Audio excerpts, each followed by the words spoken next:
Welcome, everyone, and thanks for tuning in to Climate Vault's CDR webinar series on terrestrial carbon dioxide removal solutions, with a special spotlight on enhanced weathering. I'm Bryn Esterly, CDR Projects Manager here at Climate Vault. As we know well, carbon dioxide removal projects have an increasingly important role to play in combating the effects of climate change.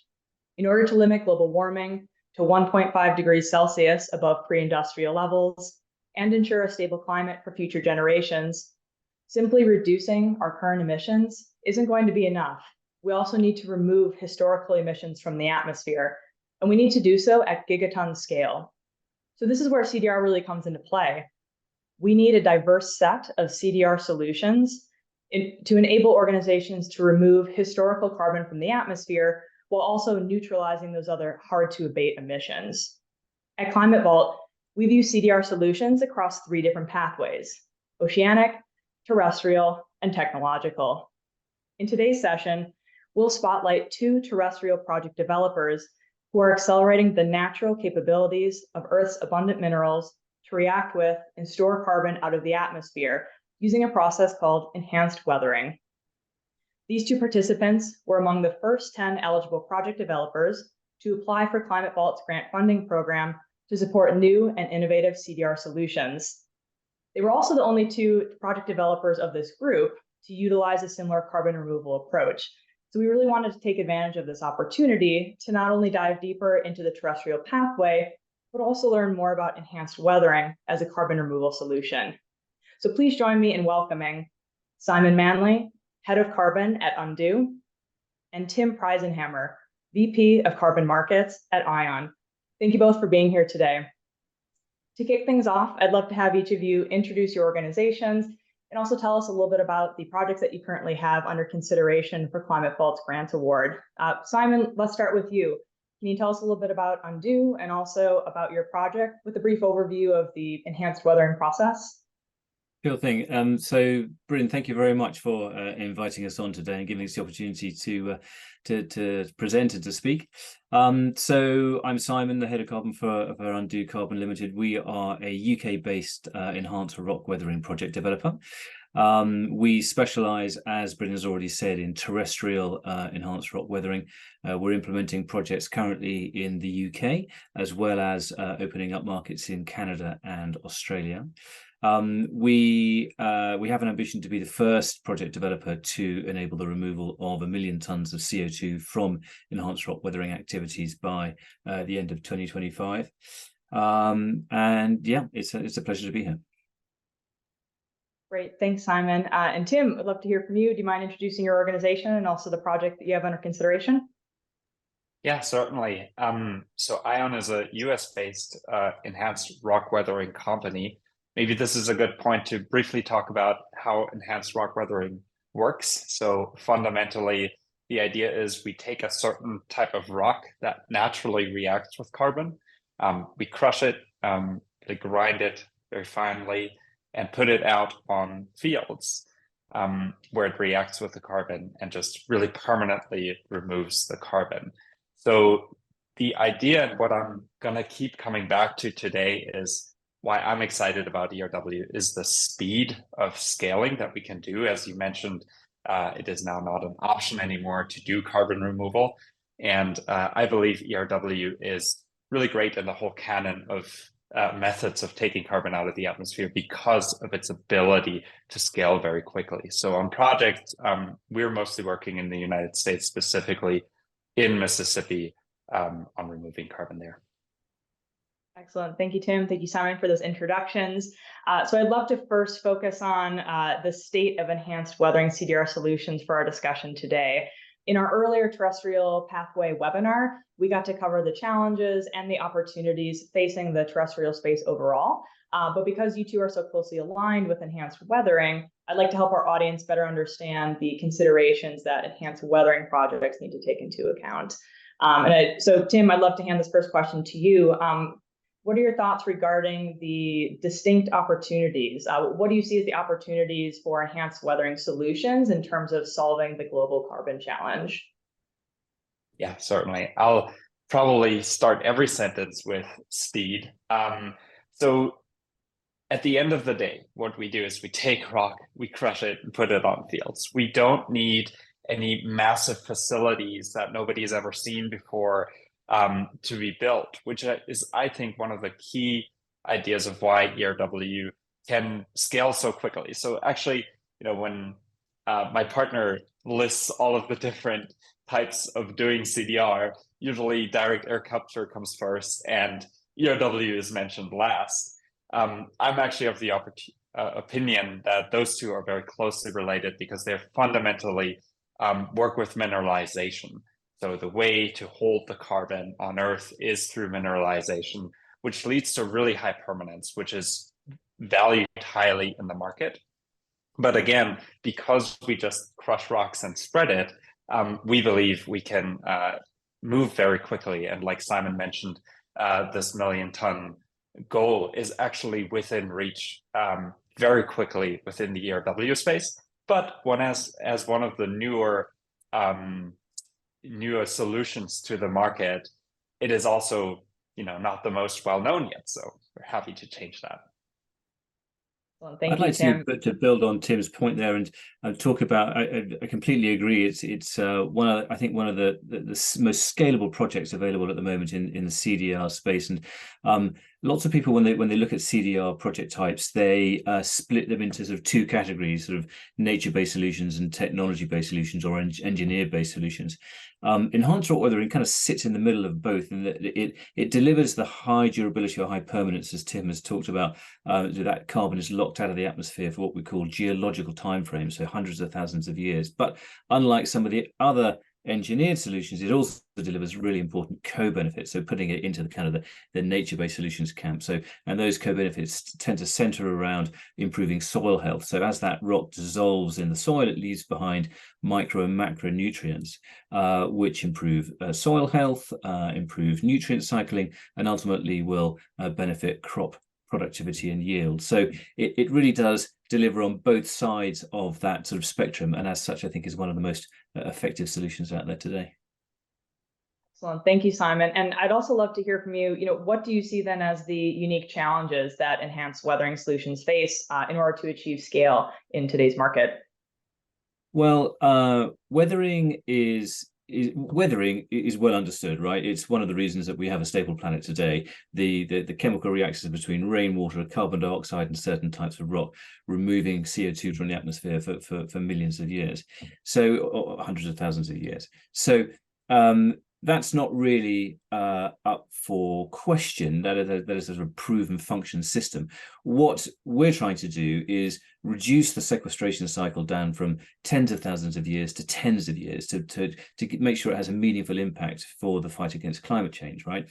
And so it is the measurement of that acceleration. To what extent have we managed to accelerate or compress that sequestration timeframe into a period of time which is meaningful? So in other words, sort of 10, 20, 30 years as opposed to tens of thousands of years. And it's the measurement of that timeframe which is a key challenge with enhanced rock weathering at the moment. There are a number of measurement techniques which are emerging now, going into, they're now published and peer-reviewed, and those are the ones finding their ways into the methodologies. But that remains the key challenge when it comes to this particular project type. There's also an aspect of logistics to it that I think we're all figuring out. I would argue we're pretty quick compared to other pathways to figure it out. But at the end of the day, we need to get the rock somewhere, and Simon and us use different types of rocks, but we need to get it somewhere. We need to transport it, and we need to spread it, right? So there is a logistical challenge and an art within that. I would say that it's maybe not as hard as building a facility, again, that nobody's ever seen before, but it is still an operations challenge that needs to be overcome.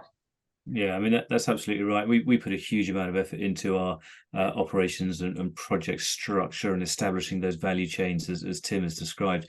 And Yeah, it's a big job establishing all of that stakeholder engagement across the value chains to make sure that it can be implemented successfully.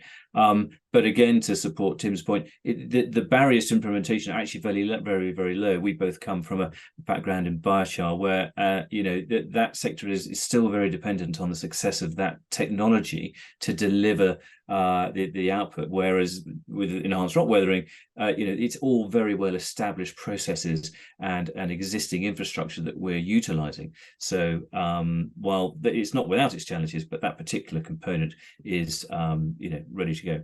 If we're looking at the market for CDR, there is this sort of universal challenge that the market for buying carbon credits is still fairly new. And I think it's with ERW in particular, we often see it's the first time that people hear about ERW when I talk to them, right? So again, coming from this like how well known is ERW within the space, I do believe that right now it can still do more to become more popular, to tell our story more. And I would argue that is one story of permanence and scalability. Great, thanks, Tim. And I wanted to dig into one item specifically that both of you have now touched on, which are some of these considerations for each of the projects. It seems that the choice of mineral is a large consideration, as well as geographic location. I'd be curious to hear, how you think about those factors, or if there are others that are really important to an enhanced weathering project. Shall I start with that one? So the choice of minerals is absolutely essential, and so enhanced rock weathering is delivered through certain types of rocks, silicate rocks, of which there are many different types or categories. The first thing that any project developer will need to do when looking at the feasibility of any project will be to have a look at the mineralogy and the chemistry of the rock that you're proposing to use, to assess it not only for its sequestration potential. So in other words, again, over what time frame will it remove the CO2 if you take it to, given certain conditions, particle size, climate conditions, soil type, etc., etc. But then you also need to examine it for the presence of any potential contaminants as well, PTEs, potentially toxic elements, because as that rock dissolves into the soil, what you don't want to do is leave behind stuff which is going to contaminate that soil. And so, on the flip side, what you would far rather do is leave behind micro and macronutrients, which are going to benefit the plants and crops that are being grown there. So that's an important. Do you agree? Are there other considerations that you keep in mind when thinking about implementing enhanced weathering projects? I think for us, maybe this is a good time to introduce the difference between Undo and Eion. So Eion believes in or utilizes olivine, which is a beautiful, very abundant green rock. Specifically, we have a partnership with a quarry in Norway that very sustainably quarries this material. And we like it because it weathers very fast. So weathering really means generating carbon benefit, right? Generating carbon credits. And for us, that is anywhere between 2 to 4 years that the rock generates the credits. So maybe, Simon, you want to build on the rock that you guys are sure. using. So we specialize in a particular a silicate rock called basalt. Very similar principles in that it's crushed to a very sort of fine particle size and spread onto agricultural land. The weathering cycle, which is that time frame that Tim has just mentioned for basalt, is a little slower. So 90% of the weathering tends to take place in a 20-year time frame, as opposed to the shorter time frame that Tim just described. Thank you both. And Simon, you mentioned an excellent point earlier that I wanted to build on here is the point of being sure that you're not contaminating the areas, the soils where these minerals are being applied, which really kind of lends itself to the next topic of our discussion, which is social and environmental equity.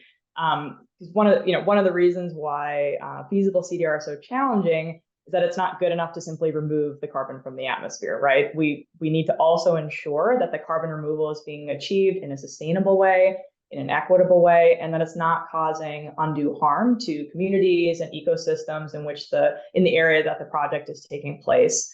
So I'd love to hear from each of you. Simon, maybe you can go first. What kinds of social and environmental factors do enhanced weathering solutions need to consider when determining site locations and implementing projects?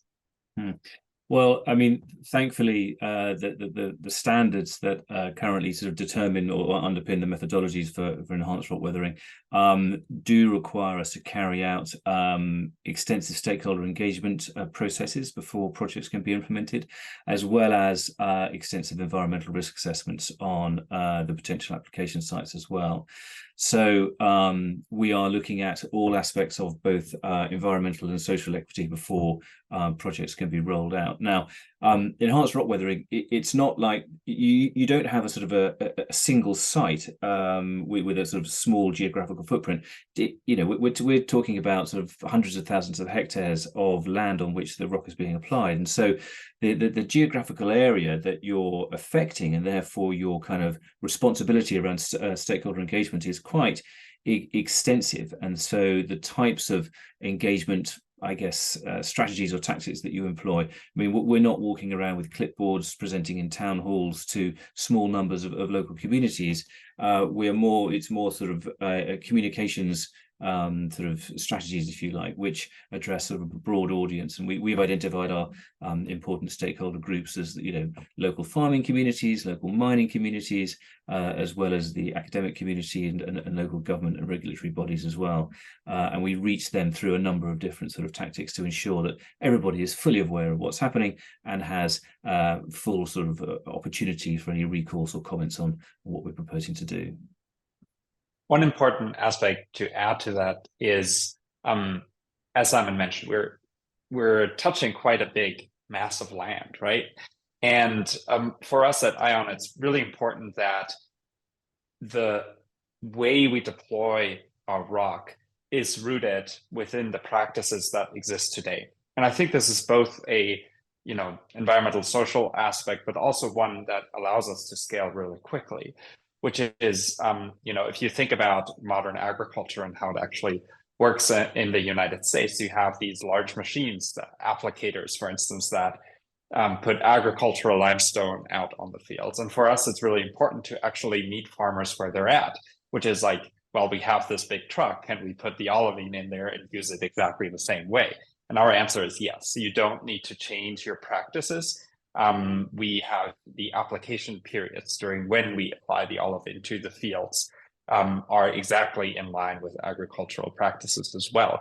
So there is an aspect of engagement, but also of reciprocity, right? Understanding what makes someone excited to take this rock and put it all over their fields, right?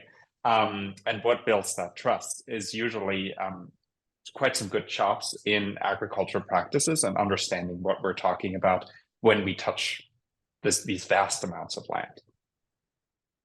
Yeah, I mean, that's a really good point, Tim. And, farmer engagement in terms of getting in contact with the landowners and those who are going to give us permission to actually spread the rock is super important. Everything from going to sort of county farm shows to sort of local media to reach that target audience as well. So it's super important that we get that particular stakeholder group on board, and that's in some instances they're switched on by the carbon removal opportunity, but in most instances it's around the co-benefits in terms of whether you can improve the nutrient profile of the soil on which we're putting the rock. So it sounds like in that case, it has to do, there's certainly an educational component involved in that. Is that the case when you often make contact with these farmers and introduce your approach?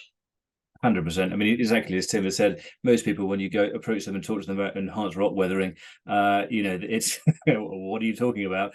So there's definitely there's an education and awareness building task there as well. And then the proof is in the pudding. There's only so far that a peer-reviewed published academic paper can get you when you're standing in a field talking to a farmer.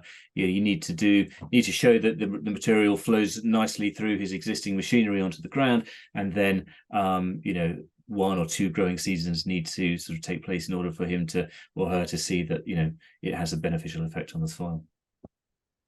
One maybe interesting aspect about, again, coming back to scale and why this can scale so quickly, is the idea of that farmers already use a material that we're replacing, which in our case is agricultural limestone, that is used to enhance the alkalinity. of fields. So folks already use this material, and we come to them and say, well, instead of this, why don't you use olivine, and we'll give it to you a little cheaper to really get market adoption. But the good thing about that is, of course, they're like, well, we already have those machines because this is already within our practice. And I think it's quite unique for enhanced rock weathering to fit so neatly into an existing process. You mentioned, kind of the education around the positive benefits that can come from applying olivine basalt to these agricultural lands. But what measures need to be in place to account for any potentially negative environmental or social effects? How do you think about that? Simon, I'd love to hear your thoughts first. Yeah, sure. Okay, so well, firstly, as I said, every project is preceded by an extensive environmental risk assessment. And so that not only requires us to examine the characteristics of the rock that we're proposing to apply, but also the characteristics of the application sites where we're thinking of applying. In the UK, we have things such as, areas of specific scientific interest. So you might have nitrate vulnerable zones, you might have groundwater boreholes, all sorts of or river systems, which means that you simply either you've identified the risks and taken appropriate mitigation measures, or you just simply don't use that bit of land as an application site. So that we have to go through that exercise extensively beforehand. But then looking forwards, once the rock is down, you also need to keep monitoring over time. Not only are you collecting data to substantiate your CDR claims, but you're also monitoring the soil closely to ensure that A, as a bare minimum, you do no harm, but B, hopefully you can you can deliver benefits through improved nutrient delivery. You also need to take into consideration perhaps like surrounding water bodies or areas such as that, because is it possible that some of those minerals also, they soak into the soils, but also end up in waterways? Is that something that you think about as well? Well, thankfully, there are local regulations typically that determining as to sort of how you should deal with that particular risk, and we need to establish that the minerals and elements that will end up into the watercourses sit well below any eligibility or allowable thresholds that could result in contamination. And as long as you're underneath those thresholds, then you're fine to proceed. And if you're not, then you should be considering as to whether you should proceed or not with that project. Yeah, and for us, one really important thing is, as I mentioned, silicates change the soil. They always do, whether you use ag lime or olivine, right? And there is this idea of putting too much of this material on a field, right? Which is why we have developed an internal calculator that we use, part of our suite of software, to really know what is the right application amount, not just from a carbon removal perspective, but also from an agricultural perspective, what just simply makes sense. And those are the calculations that we go through with the farmers that we put the olivine on their soils to really make sure they understand the effect this will have onto, their livelihood, really. And would each of you be able to share, are there any important learnings that you've had so far with your stakeholder engagement that you'd be able to share with others? Simon, are there any learnings you'd be able to share? The farming community with whom we have had dealings so far tend to have a strong element of FOMO, fear of missing out. And so if you have engaged with 3 or 4 farmers and they are seeing benefits from the application of this particular, new material, then word quickly spreads. Word of mouth is probably the most effective marketing medium amongst that particular stakeholder group. And as long as that word is positive, then it doesn't take long before others become interested, and therefore engagement and agreement for other project opportunities soon present themselves. We found that's been a very sort of powerful way of building awareness and getting new application sites on board. Great, thank you, Simon. Tim, how about you? Are there any learnings that you'd like to share with us? Yeah, it's actually when I first heard about ERW and getting involved with farming, I was like, oh my God, don't get involved with farming. It's such an old industry. It's so hard to change. But what I was really surprised by as I joined Eion was the willingness of farmers to adopt olivine as a new practice. And again, this goes back to using agricultural practices, really understanding the farmers and the soil that we put it on. But they were really excited. On a recent call with actually a carbon client, they essentially said, please make this deal because we want to put more olivine on our fields. And I think that is a really exciting thing that gets me back to my point of scale, right? Not being constrained either by the supply of the material or by where you put it is a really good position to meet the goals that we have on climate change in terms of carbon removal. Thanks, Tim. And I'm interested to know as well, and Simon, perhaps you can speak to this, as if I understand that Undo has projects globally. So do you see any differences in terms of openness or uptake to applying basalt to agricultural lands by geography? Not really. The sentiments of the farming community tend to be relatively uniform. If you can deliver something that they see an upside from, preferably within a single growing season, then they're super up for trying it. The key differences, for example, between Canadian operations or Australian operations and UK operations is the scale or the size. Our fields are pretty tiny compared to stuff out in Canada and Australia, and the associated machinery as well. Now, I mean, so what you might think, just put more in the hopper and spread more on the land, but it just all of that has huge impacts on our calculations around life cycle assessment. What are the associated project emissions? How are those calculations put together? All the different emissions factors, and so there are some sort of key fundamental differences to how those things are structured, but nothing that is insurmountable.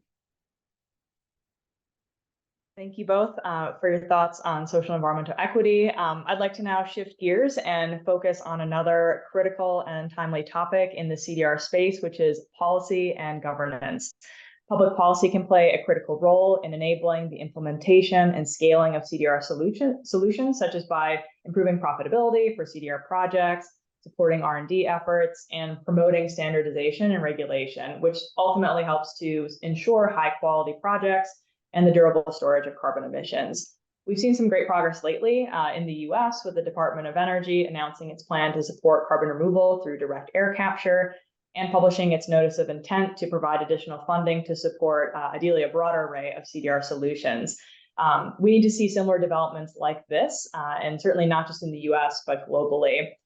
So I'd like to begin our conversation first by asking, how does current policy impact the way you think about your enhanced weathering projects? Tim, I'd love to hear your perspectives first. Yeah, certainly.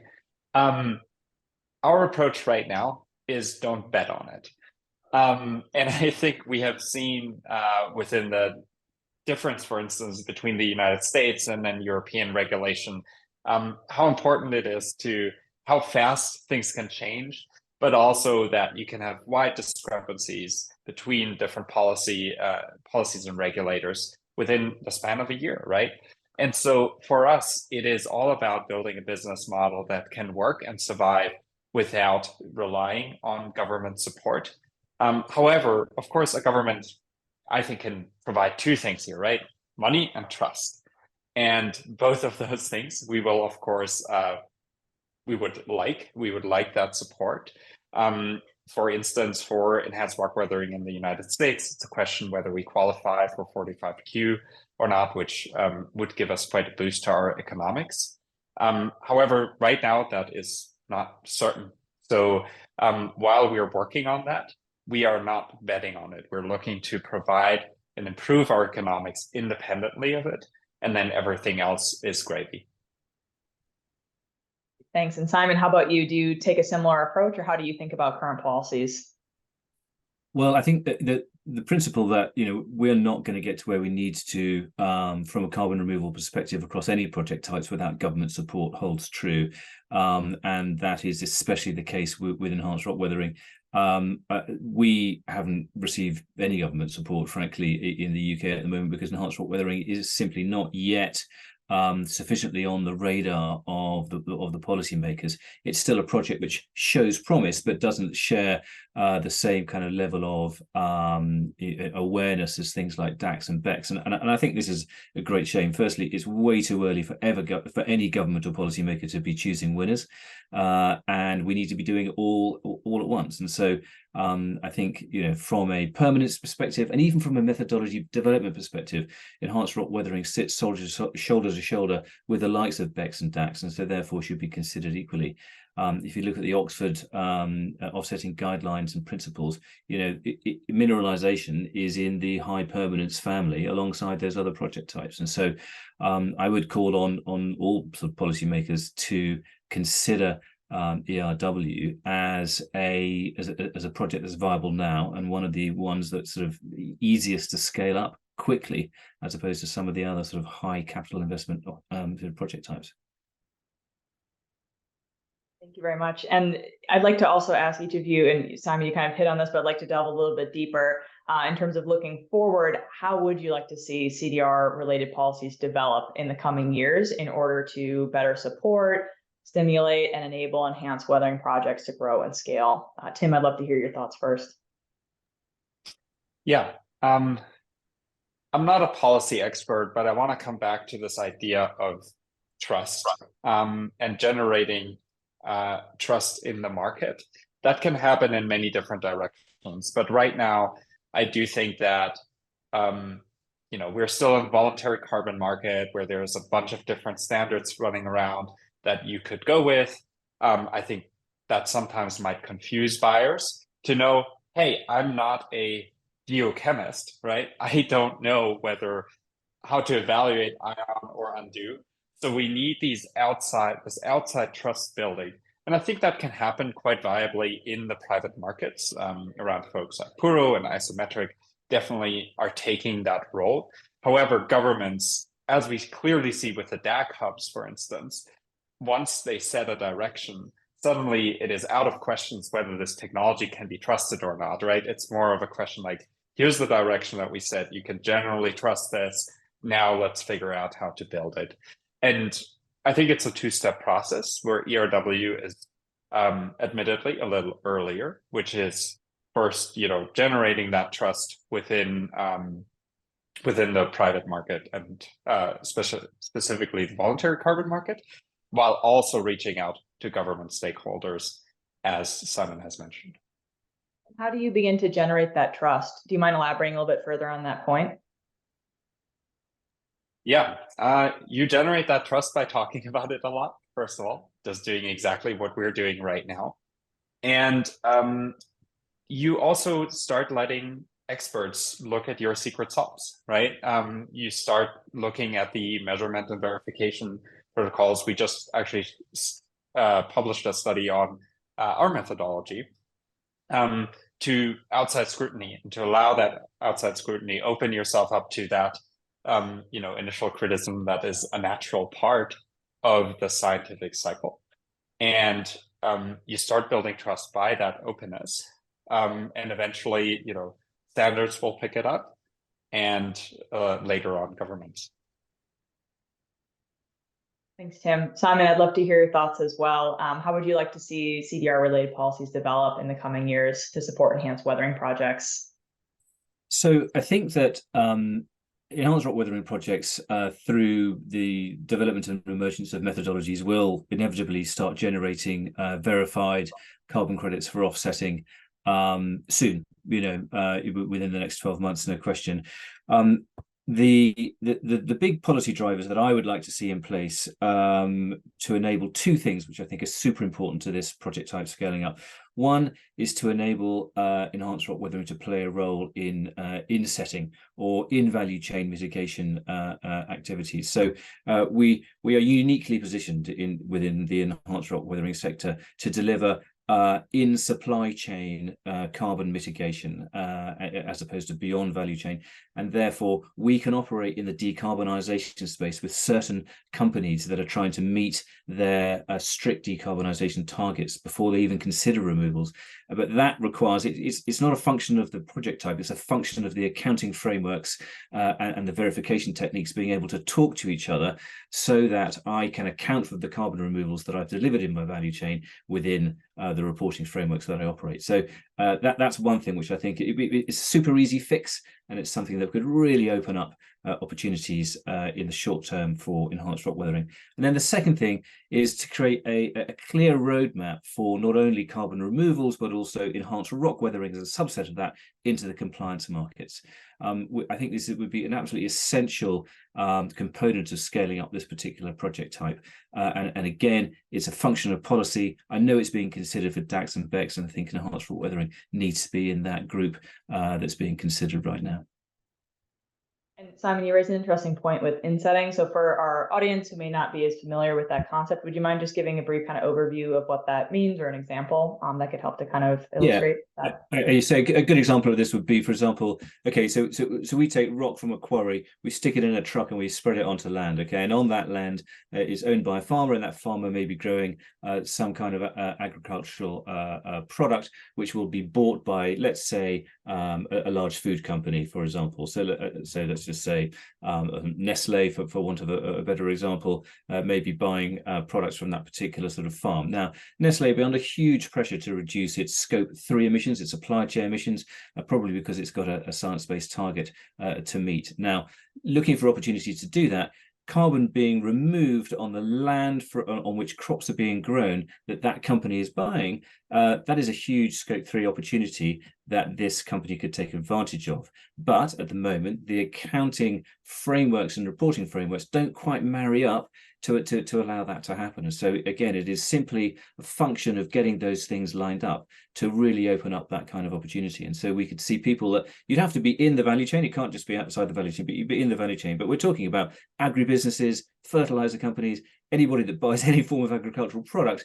There is a huge opportunity to reduce your Scope 3 emissions through this particular project type. And that's insetting. Excellent. Thank you. That's very helpful. Tim, it looks like you're going to jump in. Would you like to add on to those thoughts? Yeah, I think we can also span it out as a journey, right? And I think insetting is certainly one of the, if you really think about scale and millions of tons removed, then we need to get to insetting, right? We need to access massive amounts of fields and acres. And I think maybe for the audience where if you're carbon removal buyers, that is where we're trying to get, right? And that will be probably via some sort of compliance market, or those two are in the future. Right now, we're in the voluntary market. And I think it is incredibly helpful to get us started, to get us to a scale where we can even talk to a Nestle, right? Like right now, none of us in the ERW space has operated at that scale yet, but we can make some really fast, and that was my point again with speed, right? We can make some very, very fast steps toward that with the help of the voluntary market and companies looking to, offset their flights and so on through purchasing carbon removal credits today.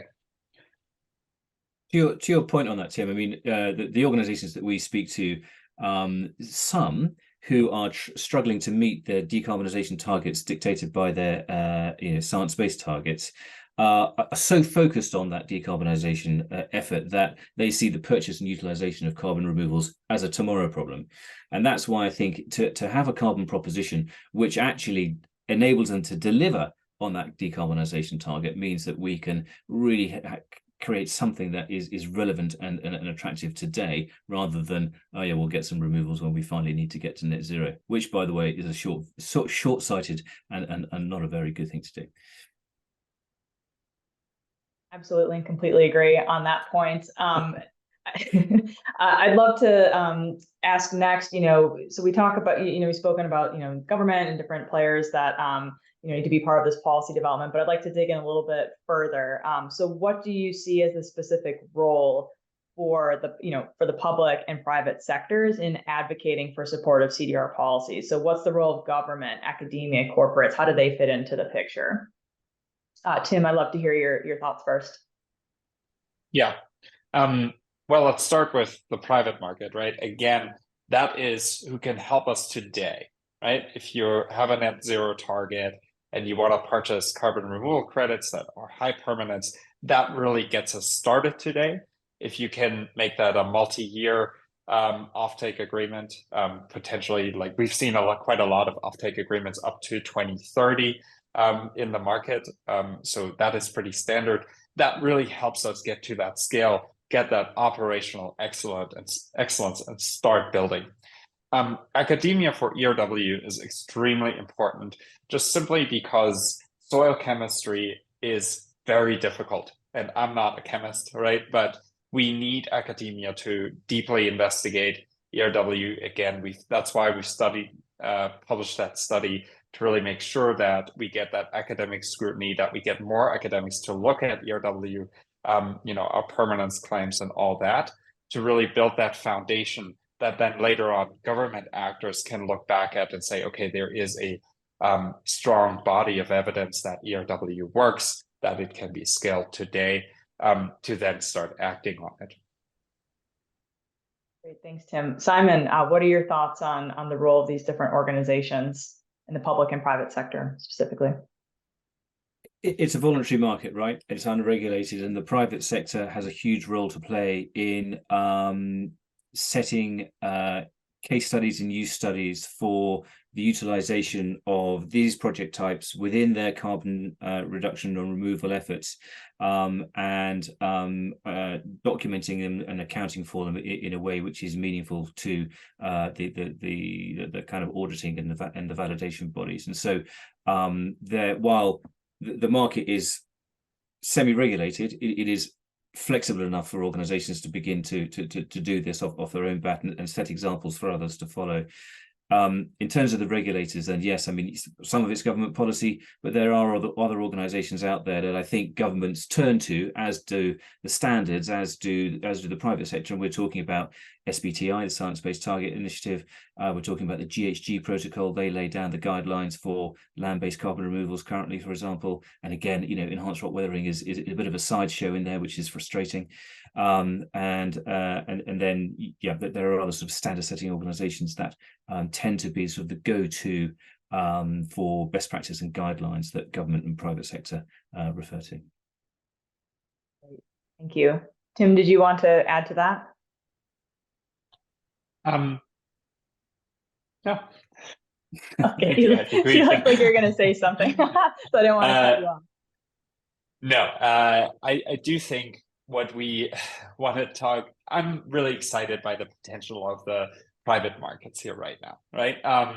So I do think government action, again, not betting on it. I think the audience is also in the private market right now. So helping us today, married with this unique potential of ERW to get to scale quickly, and it's just rocks at the end of the day, is what can really get us started and what can get us so much further, even without government action, right? And if we get academia gathered around us as well, I think we'll go very far, even while we, influence government, which is always a bit slower in its regulation. Great, thank you. And that's perfect how you stated that. I was actually going to ask you for some kind of forward-looking thoughts. What most excites you about enhanced weathering when we kind of look 5-10 years down the line here as we wrap up our discussion? So Simon, I'd love to ask you, where do you see enhanced weathering 5-10 years from now? It doesn't seem to be any consensus on exactly the full potential of enhanced rock weathering's ability to deliver the carbon removals that we need to remove 10 billion tons of CO2 from the atmosphere every year by 2050. The most optimistic reports focus in on a figure around 4 billion tons a year.